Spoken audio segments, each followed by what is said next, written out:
आयत नंबर 20। अब इसमें दोबारा तज़किरा उन नाफरमान और सरकश लोगों का है कि उनके साथ जो मामला रोज़े क़यामत होगा वो क्या होगा और उसकी वजह क्या है। यानी फिर उनकी खराबी की निशानदही की गई कि ये इनके साथ ये सलूक किस वजह से। तो मेरे और आपके लिए खुद एहतसाबी है कि हम फिर इस खराबी से बचने की कोशिश करें जिसकी निशानदही की गई कि इसके नतीजे में अंजाम आग होगा। आयत पढ़, बिस्मिल्लाहिर्रहमानिर्रहीम। व यौमा युरज़ुल्लज़ीना कफ़रू अलन्नार। पहली बात क्या बयान हो रही है कि वो लोग जो अल्लाह के नाफरमान हैं, कफरू, जो अल्लाह की बात नहीं मानते हैं, उन्हें आग पर पेश किया जाएगा। योरज़ु, वो पेश किए जाएंगे। योरज़ु, वो पेश किए जाएंगे। कौन लोग? अल्लज़ीना कफरू, वो लोग जो मानते नहीं हैं, वो लोग जो इनकार करते हैं। अलन्नार, कहां पेश किए जाएंगे? आग पर पेश किए जाएंगे। आग पर पेश किए जाएंगे यानी आग में दाखिल किए जाएंगे। और उनसे ये कहा जाएगा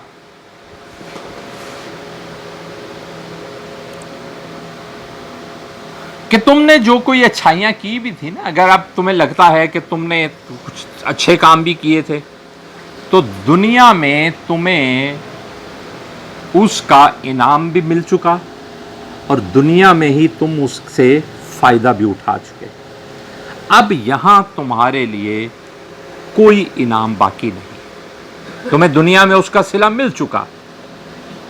बिस्मिल्लाहिर्रहमानिर्रहीम। अज़हब तुम तय्यिबातिकुम, अज़हब, ले चुके, तुम, तय्यिबातिकुम, अपनी अच्छाइयां, यानी तुम अपनी अच्छाइयां ले चुके, फी हयातिकुम, अपनी जिंदगी में, हयातिकुम दुनिया, जो तुम्हारी दुनिया की जिंदगी थी उसमें तुम अपने अच्छे कामों का बदला ले चुके। ये बात हम पहले भी पढ़ चुके, मैं बड़ी वजाहत से इस पर गुफ्तगू कर चुका कि वो लोग जो ईमान कबूल नहीं करते, अल्लाह पर ईमान नहीं लाते, अल्लाह के रसूल, जो भी वक़्त के रसूल थे, अब आज के दौर के एतबार से नबी करीम सल्लल्लाहु अलैहि वसल्लम खातिमुन नबिय्यीन हैं, क़यामत तक के लोगों के लिए अब ईमान किस रसूल पर लाना है? नबी करीम सल्लल्लाहु अलैहि वसल्लम पर। तो जो लोग ये काम नहीं करते हैं, कुरान पर ईमान नहीं लाते, इस पर अमल नहीं करते, और इसी हालत में वो इस दुनिया से रुखसत हो जाते, तो इस कुफ्र की हालत में उन्होंने जो कोई अच्छे काम किए हैं, किसी को पानी पिलाया, किसी को खाना खिलाया, किसी गरीब की मदद की, ये सारे वो अच्छे काम जो कुफ्र की हालत में हुए, इनका इनाम अल्लाह अजर दुनिया ही में अता करते हैं। यहाँ फिर उस बात का तज़किरा क़यामत के दिन के एतबार से हो रहा है कि उस रोज़ इन लोगों से कहा जाएगा कि अपने अच्छे अमाल का इनाम तुम दुनिया में ले चुके। हयातिकुम दुनिया, अपनी दुनिया की जिंदगी में, वो जिंदगी जो तुम्हें दुनिया में अता हुई थी, ये जिंदगी है आखिरत की जिंदगी। हमने ये बात पहले भी तज़किरा पढ़ा ना कि इन लोगों के लिए जो कुछ है वो दुनिया ही में है, आखिरत में इन लोगों का कोई हिस्सा नहीं है। आखिरत तो सिर्फ उन लोगों के लिए है जो ईमान लाए और अल्लाह को राज़ी करने के लिए आमाले सालिहा करते रहे। तो इन लोगों से कह दिया जाएगा कि आज इन्हें आग में डाला जाएगा, तो ये कहेंगे अगर कि हमारे कोई अच्छे काम, तो कहा जाएगा कि वो तुम अपनी दुनिया की ज़िंदगी में बदला ले चुके।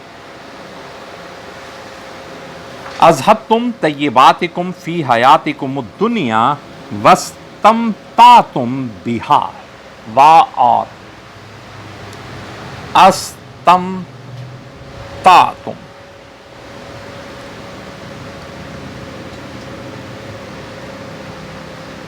फ़ायदा उठाना। मता, मता लफ्ज़ हम कई दफ़ा पढ़ चुके, सामान दुनिया, फ़ायदा उठाना किसी चीज़ से, तो तुम अपने अच्छे कामों का बदला अपनी दुनिया की ज़िंदगी में ले चुके और तुम फ़ायदा भी उठा चुके, बिहा उसका, बेसाथ हा उसका। फल यौमा तुजज़ौना अज़ाबल हौने, वापस अल यौम, आज के दिन, तुजज़ौना, तुम्हें बदला दिया जाएगा, बस आज के दिन तुम्हें बदला दिया जाएगा, अज़ाबल हौनी, ज़िल्लत वाले अज़ाब का। आज के दिन तुम्हें बदला दिया जाएगा ज़िल्लत वाले अज़ाब का, बिमा, इस वजह से जो, बिमा, इस वजह से जो, कौन तुम थे। अब वजह बयान हो रही है कि इस अज़ाब की वजह क्या, यानी दुनिया में किए गए अच्छे अमाल यहीं रह जाएंगे, उनका फ़ायदा यहीं मिल जाएगा, आखिरत में इनका कोई हिस्सा नहीं मिलेगा। किस वजह से? इस वजह से जो तुम थे तस्तकबिरूना फिल अर्दी बिगैरिल हक। क्या जुर्म है? तस्तकबिरूना, तुम तकब्बुर करते थे, फिल अर्द, जमीन में, बगैरिल हक, ना हक, तुम जमीन में ना हक तकब्बुर करते थे। अब ये जमीन में ना हक तकब्बुर करना क्या है?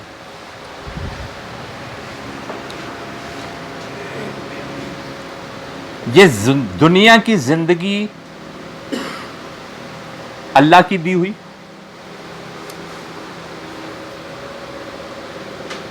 रिश्ते पालने वाले, तरबियत करने वाले दिए हुए अल्लाह के, जो खाना पीना रिज्क वो अता है अल्लाह की, जो असबाब मुहैया हुए, जो रोजी रोटी, ताकत, इक़्तिदार, माल, सब अल्लाह की तरफ से अता हुआ। ये बोलने की ताकत, गुफ्तगू, सुनना, देखना, सब मालिक के कायनात की अता है। जब सब कुछ उसका है तो फिर हुक्म भी किसका चलेगा? उसी मालिक के कायनात। फिर बात भी किसकी मानी जाएगी? उस रब्बे करीम की, जिसने ये दुनिया भी अता की, जिसने ये दुनिया की जिंदगी भी अता की और इसमें रहने के असबाब भी अता किए। अब जो सब कुछ ये मांगे की चीजें लेकर रब्बे करीम की बात मानने से इनकार करे तो वो तकब्बुर ही कर रहा है, और फिर ये तकब्बुर नाहक है। या तो तकब्बुर वो करे जिसका अपना कमाया कुछ है, जिसकी जिंदगी अपनी है।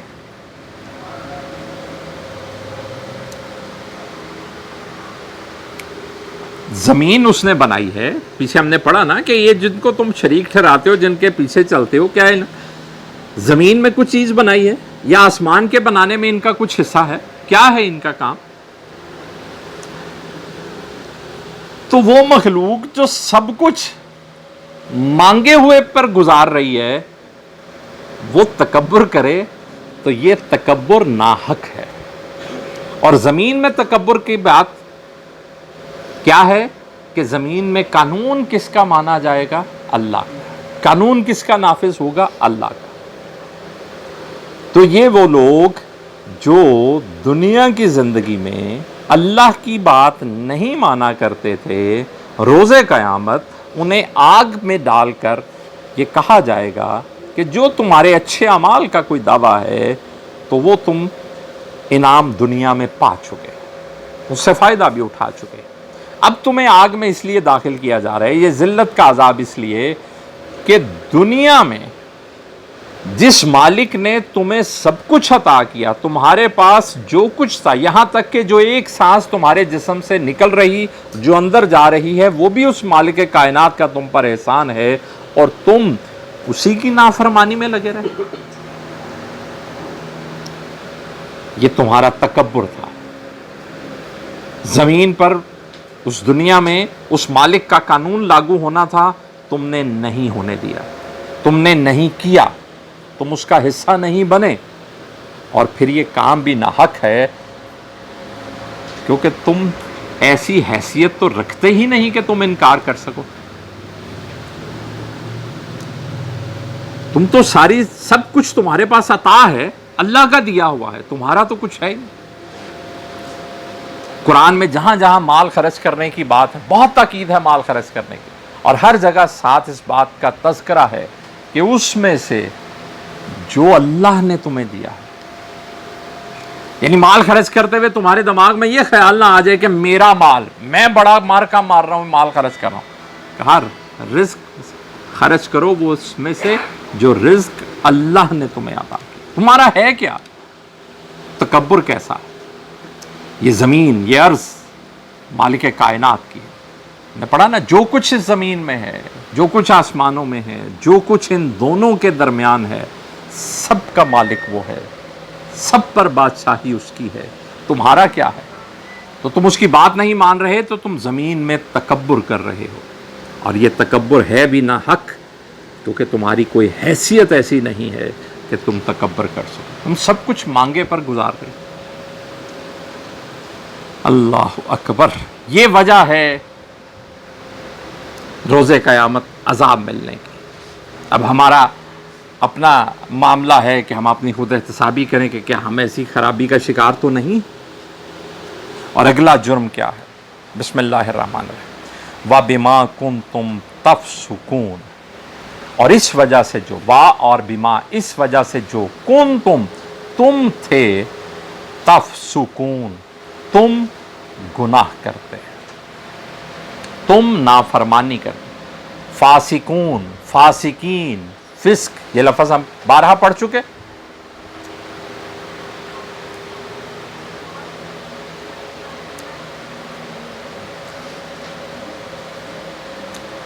یعنی ایک نافرمانی اور دوسرا بات ماننے سے انکار. میں اس کی اس طرح بھی وضاحت عرض کرتا ہوں کہ یہ جو دوسرا جرم ہے یہ انفرادی ہے، گناہ، نافرمانی. اور جو تستکبرون فی الارض ہے یہ اجتماعی ہے کہ ہم اجتماعی حیثیت میں اللہ کے قانون کے نفاذ کے لیے کچھ نہیں کر رہے. زمین میں اللہ کا قانون نافذ نہ کر رہے ہیں، نہ ہونے دے رہے ہیں. تو یہ جو زمین میں فساد فی الارض، اسی کے پیرالل اصطلاح ہے کہ پھر فساد فی الارض ہوتا ہے. جب زمین میں اللہ کا قانون نہیں نافذ ہوتا تو پھر زمین میں فساد ہوتا ہے. اور اس جرم کی وجہ کیا بنتی ہے؟ انفرادی نافرمانی. کہا جو تم اللہ کی بات نہیں مانتے تھے، یہ چھوٹے چھوٹے معاملات میں تم نے آسان لیا کہ خیر ہے. نتیجہ کیا نکلا کہ ایک روز ایسے کردار کو اپنا لیا کہ پھر بڑے گناہ کی بھی شرمندگی باقی نہ رہی. تو یہ بات جو چلی تھی کہ وہ لوگ جو اپنے سب سے قریبی رشتے، والدین کی محبت کو پہچان لیتے ہیں، یہ سمجھ جاتے ہیں کہ یہ وہ دو میرے رشتے کہ جو بغیر کسی غرض اور لالچ کے میرے ساتھ ایسا رویہ رکھا، ساری زندگی میری تربیت کی، مجھے پالا پوسا، مجھے بڑا کیا، جوان کیا، روزگار دلایا، یقیناً میری طرف سے سب سے زیادہ محبت کے حقدار یہ دو لوگ ہیں. مجھے سب سے زیادہ واپس لوٹانا ہے ان دو لوگوں کو. مجھے ان دو لوگوں کی ہر بات ماننی ہے، مجھے ان دو لوگوں کا حق ادا کرنا ہے. پھر وہ سوچتا ہے کہ جس رب کریم نے مجھے یہ دو ہستیاں عطا کی ہیں وہ میرے پہ کتنا مہربان ہے. تو نتیجے میں وہ پھر مالک کے بھی حقوق پہچانتا ہے، اپنے فرائض پہچانتا ہے اور انہیں ادا کرنے کی کوشش کرتا ہے. لیکن جو شخص अपने माँ बाप के हकूक़ ही नहीं पहचानता, वो फिर मालिक के हकीकी के भी हकूक़ नहीं पहचान पाता। नतीजे में वो उसकी नाफरमानी का शिकार होता है, ज़मीन में तकब्बुर का शिकार होता है, और फिर मौत के बाद क़यामत के दिन आग में दाखिल किया जाएगा। ये वो तरतीब है इस सारी गुफ्तगू की।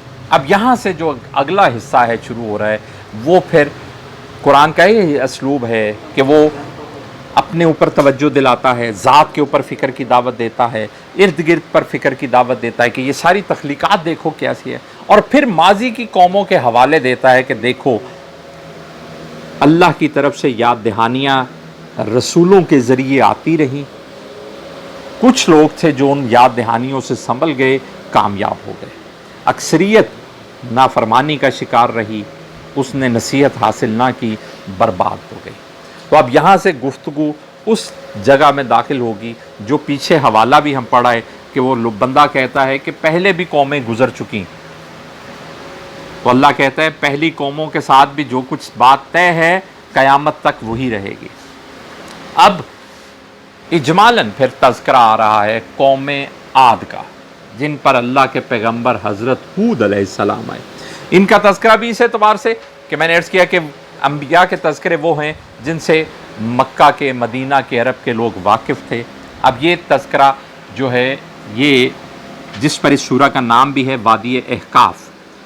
अहकाफ़ मैंने अर्ज़ किया था कि ये ओमान और यमन के दरमियान का सारा इलाका जो आज रेगिस्तान है, इस पर जो इलाका है इसको अहकाफ़ कहा जाता है। अहकाफ़ का मतलब होता है रेत के बड़े बड़े टीले, यानी आज ये रेगिस्तान है।